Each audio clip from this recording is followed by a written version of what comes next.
জগন্নাথ বিশ্ববিদ্যালয় ছাত্র সংসদ নির্বাচন। ছাত্র সংসদ নির্বাচনের বিষয়ে জগন্নাথ বিশ্ববিদ্যালয় থেকে গত 31শে আগস্ট যে বিশ্ববিদ্যালয় আইন যেটা তৈরি করেছে বিশ্ববিদ্যালয় সিন্ডিকেট, এটাকে একটি চিঠি সহ বিশ্ববিদ্যালয় মঞ্জুরি কমিশনে প্রেরণ করেছে।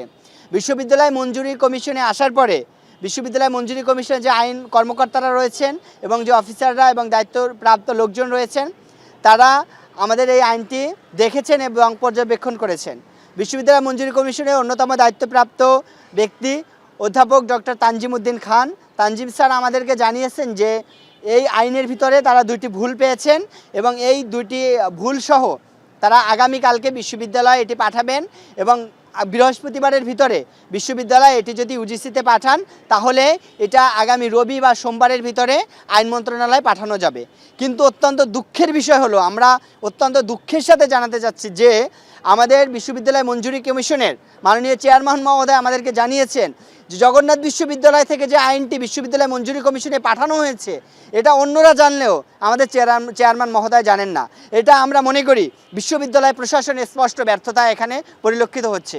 তাদের ব্যর্থতার কারণে, তাদের লিঙ্ক লবিং এবং লিয়াজুর অবহেলা এবং গ্যাপের কারণে এটা মঞ্জুরি কমিশনের চেয়ারম্যান মহোদয়ের পর্যন্ত পৌঁছেনি। চেয়ারম্যান মহোদয় আমাদেরকে সর্বোচ্চ আন্তরিকতা দেখিয়েছেন। তিনি আমাদের থেকে শোনা মাত্র তিনি ডিরেক্টরকে ফোন দিয়েছেন এবং জেনেছেন যে আইনটা আসলে এসেছে কিনা।